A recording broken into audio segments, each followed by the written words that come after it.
Hello, Mark. This is Tim, 张婷家. The student ID number is S04410006.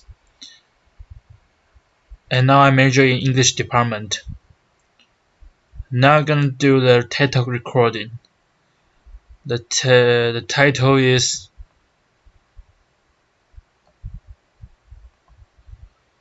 Human Trafficking is all around you. This is how it works. By Noe Thrupkaew.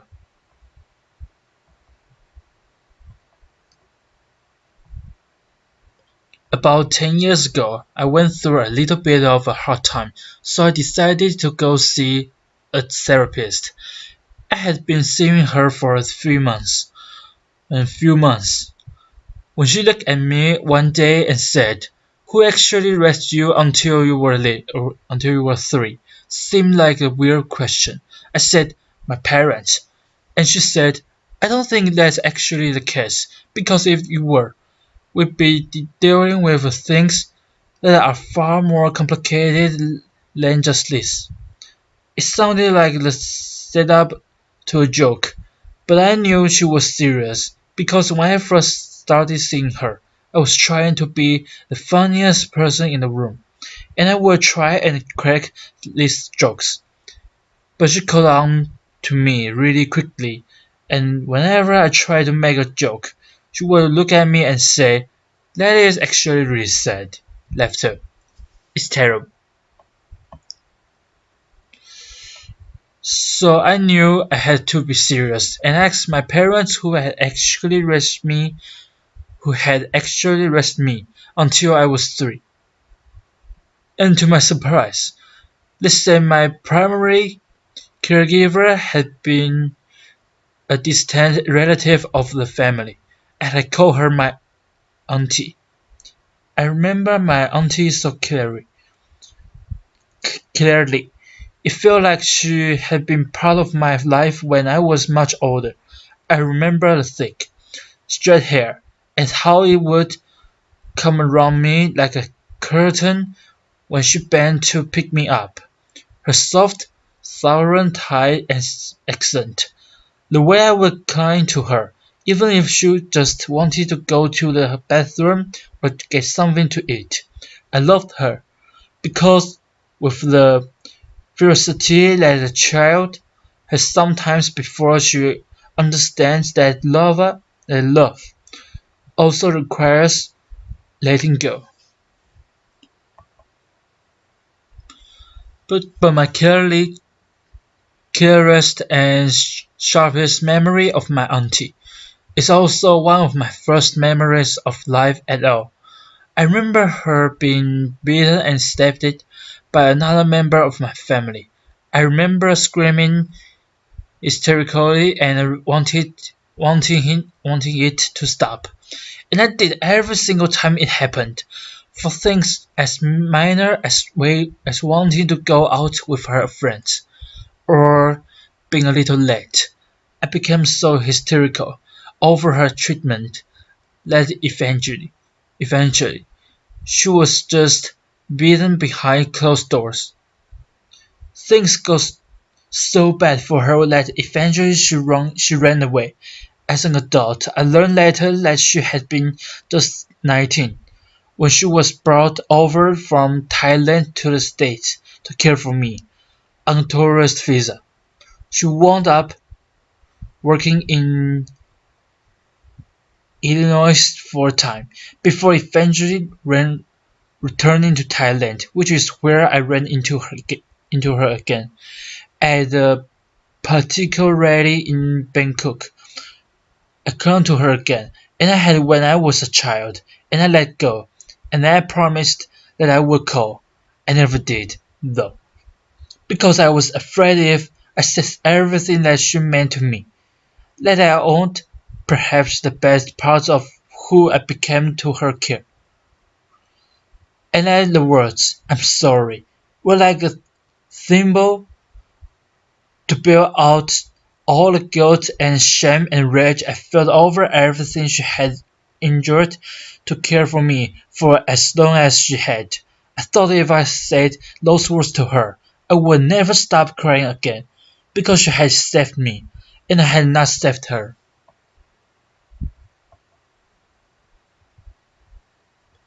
I'm a journalist, and I have been writing and researching human trafficking for the past 8 years or so. And even so, I never put together this personal story with my professional life until pretty recently. I think this profound disconnect disconnect actually symbolizes most of our understanding about human trafficking, because human trafficking is far from prevalent, complex, and close to home than most of us realize. I spent time in jails and brothels, interviewed hundreds of survivors and jail enforcement NGO workers, and when I think about what we've done about human trafficking, I'm hugely disappointed, partly because we don't even talk about the problem right at all. And as I say human trafficking, most of you probably don't think about someone like my auntie. You probably think about a young girl or woman who's been brutally forced into prostitution by a violent pimp. That is real suffering, and that is a real story. That story makes me angry for far more than just the reality of that situation, though. As a journalist, I really care about how we relate to each other through language and the way we tell a story with all the gory, violent detail and salacious aspect. I call that look at her scars journalism. We use that story to convince ourselves that human trafficking is the bad man doing a bad thing to an innocent girl. That story let us off the hook. It takes away all the societal context that we might be indicate, indicted for structural inequality, or poverty, or the barriers to migration. We let ourselves think that human trafficking is only about forced prostitution, when in reality, human trafficking is embedded in our everyday lives. Let me show you what I mean. Forced prostitution accounts for 22% of human trafficking. 10% is unstate imposed, forced labor, but a whopping 68% is for the purpose of creating the goods and delivering the services that most of us rely on every day. These most essential workers are also among the world's most underpaid and exploited today. Human trafficking is the use of force, fraud, or coercion to compel another person's labor, and is found in cotton fields and cotton mines, and even car washes in Norway and England. It's found in US military bases in Iraq and Afghanistan. It's found in Thailand's fishing industry. That country has become the largest exporter of shrimp in the world. But what are the circumstances behind all that cheap and plentiful shrimp? Thai military were caught selling Burmese and Cambodian migrants onto fishing boats. Those fishing boats were taken out. The men put to work, and they were thrown overboard if they made the mistake of falling sick or trying to resist their retreatment. Those fish were then used to feed shrimp. The shrimp were then sold to our major global retailers: Costco, Tesco, Walmart, and Carrefour. Human trafficking is found on a smaller scale than just that, and in places you would never even imagine. Traffickers have forced young people to drive ice cream trucks or to sing in touring boys' choirs. Trafficking has even been found in a hair braiding salon in New Jersey. The schema is that the case was incredible. The traffickers found young families who were from Ghana and Togo, and they told these families that your daughters are going to get a fine education in the United States. They then located the winners of the green card lottery, and they told them, "We'll help you out. We'll get you a plane ticket. We'll pay your fees. All you have to do is take this young girl with you. Say she's your sister or your spouse." Once everyone arrived in New Jersey, the young girls were taken away and put to work for 14-hour days, 7 days a week, for 5 years. They made their traffickers nearly $4 million.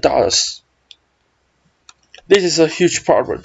So what have we done about it? We've mostly turned to the criminal justice system. But keep in mind, most victims of human trafficking are poor and marginalized. They are migrant, people of color. Sometimes they are in the sex trade. And for populations like this, the criminal justice system is too often part of the problem rather than the solution. In study after study, in countries ranging from Bangladesh to the United States, between 20 and 60% of the people in the sex trade who were surveyed said that they had been raped or assaulted by the police in the past year alone. People in prostitution, including people who have been trafficked into it, regularly receive multiple convictions for prostitution. Having a criminal record makes it so much more difficult to live poverty, live abuse, or live prostitution.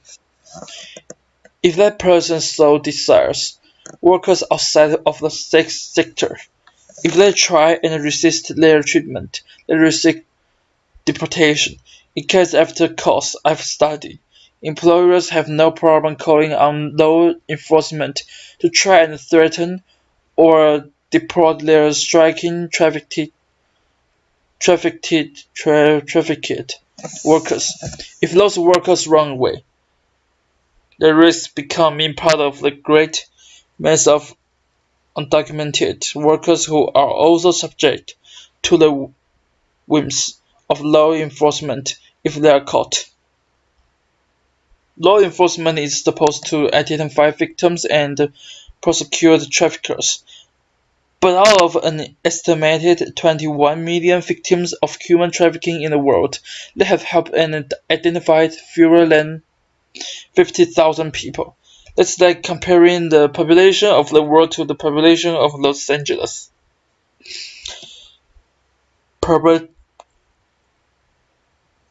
Proportionally speaking, as for convictions, out of an estimated 5,700 convictions in 2009, in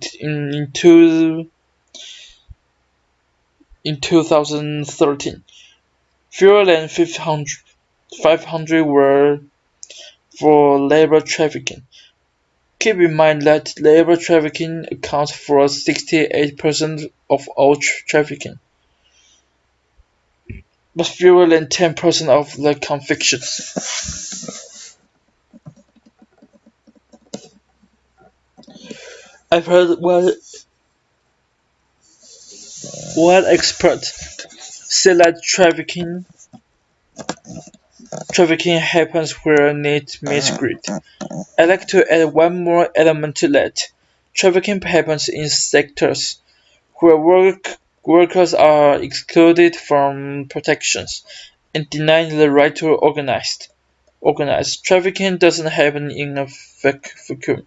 It happens in systemically degraded work environments. You might be thinking, oh, she's talking about failed states or world tour states, or I'm actually talking about the United States. Let me tell you what that looks like. I spent many months researching a trafficking case called Global Horizons, involving hundreds of Thai farm workers.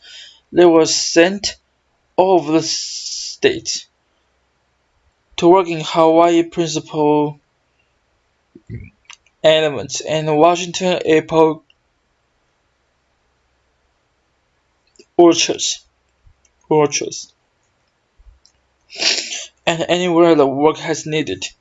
They were promised 3 years of solid agricultural work, so they made a calculated risk.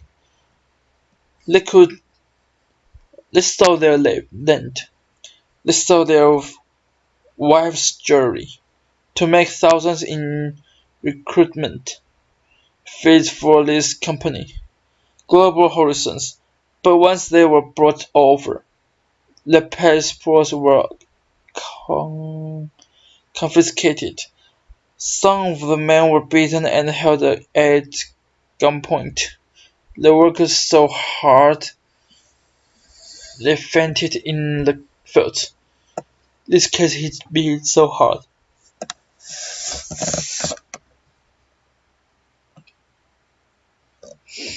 After I came back home, I was wandering through the grocery store and I was in the produce department.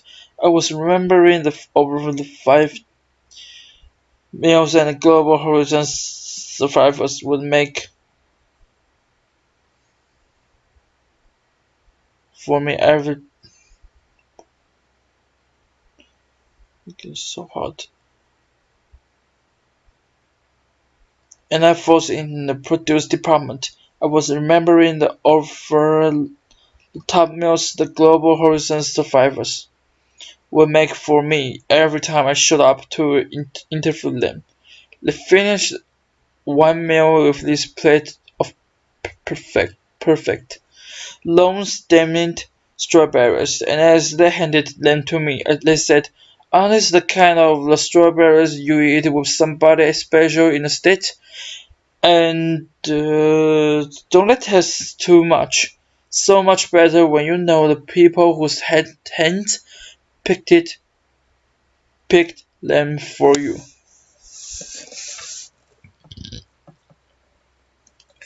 Oh, I stood in that grocery store weeks later. I realized I had no idea of who to thank for this plenty and no idea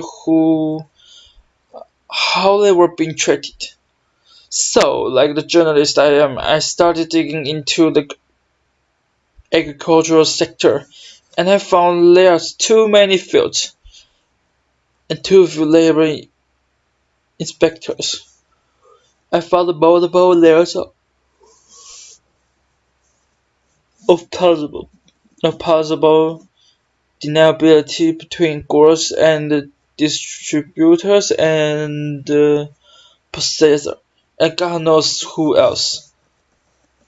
The Global Horizon survivors had been brought to the States on a temporary guest works program.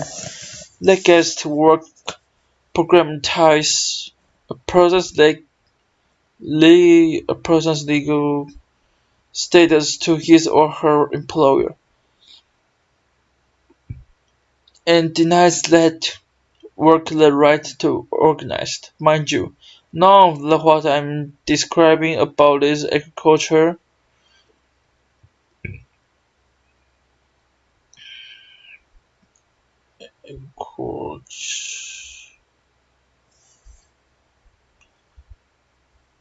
agricultural sector or the guest worker program is actually human trafficking. It is merely that what we find legally tolerable, and I will argue this is fertile ground for expectation, for exploitation. Sorry. And all of this had been hidden to me before I had tried to understand it. I wasn't the only person grappling with these issues. Vera Omidar, founder of eBay, is one of the biggest anti-trafficking philanthropists in the world, and even he was up academically investing nearly $10 in a pineapple situation cited as having the worst working conditions in that Global Horizons case. When he found out, he and his wife were shocked and horrified, and then wound up written an op-ed for a newspaper. Say that it was up to all of us to learn everything we can about labor and the supply chains of the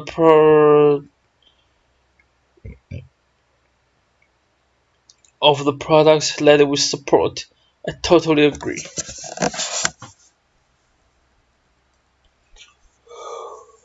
What would happen if each one of us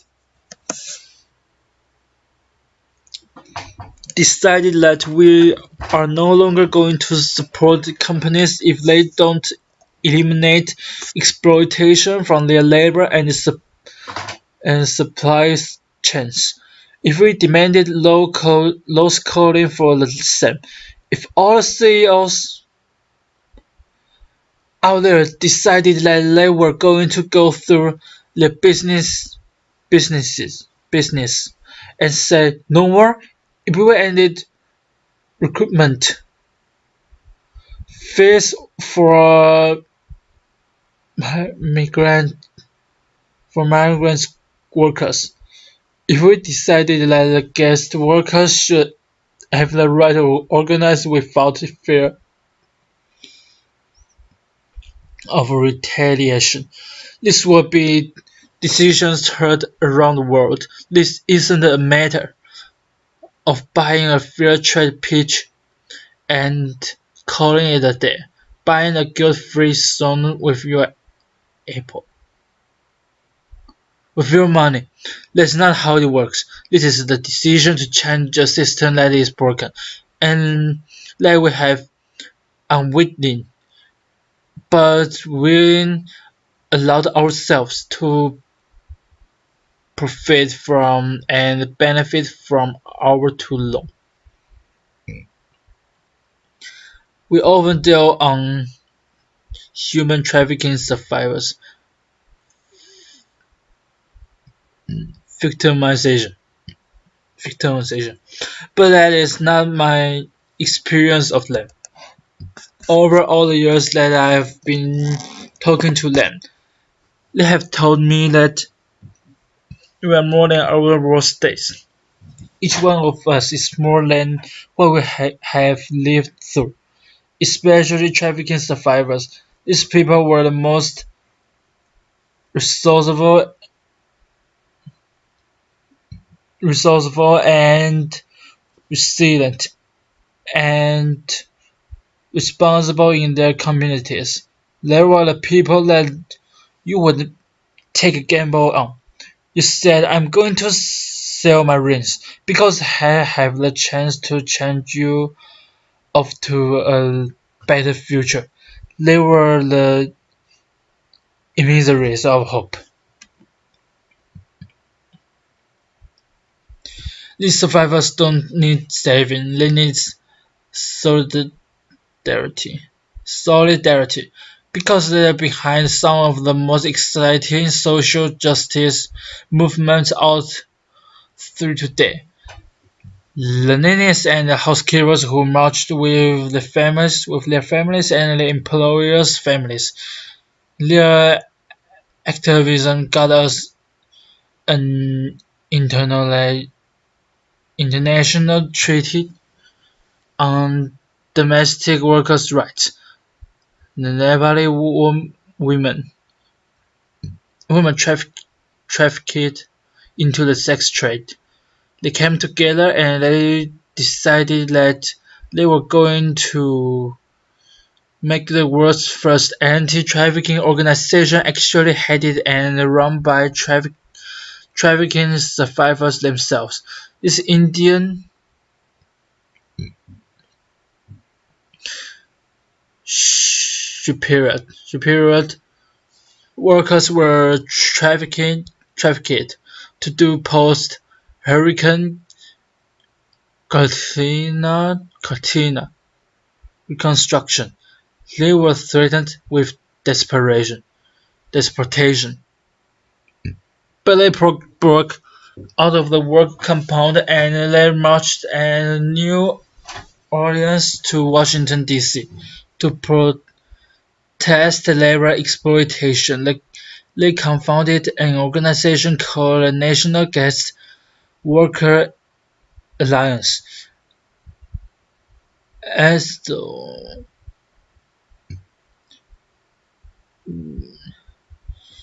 as though these organizations they have wound up helping other workers bring to light exploitation and abuses in supply chains in Walmart and Hershey's favorites, and allows the Department of Justice and clients $40 million. These survivors are fighting for people they don't even know yet, other workers, and for the possibility of a just world for all of us. This is our chance to do something.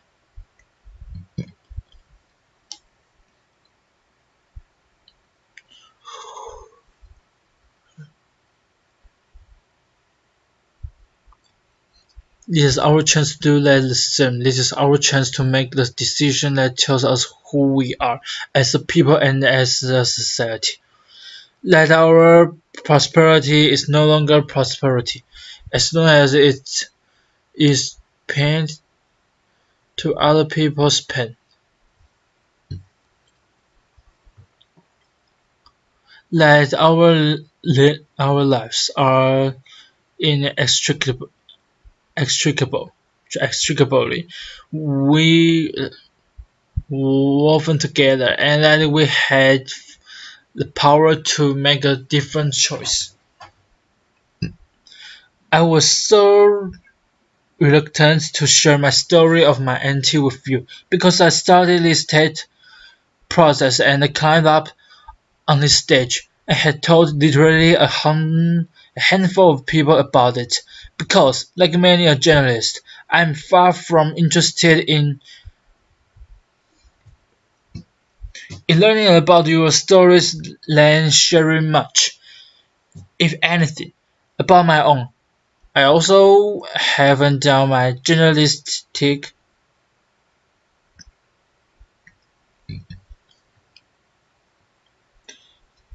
due diligence on this. I haven't issued my mountains of document requests and interviewed everyone and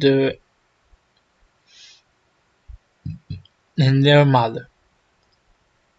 And I haven't found my auntie yet. I gotta know her story of what happened and of her life now. The story as I have told it to you is messy and funny unfinished. But I think it mirrors the messy and unfinished situation we are all in. When it comes out how to build a more just world is our work to do.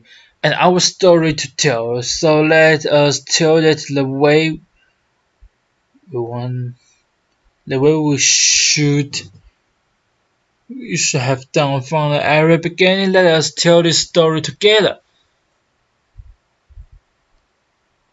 Thank you so much. A pause.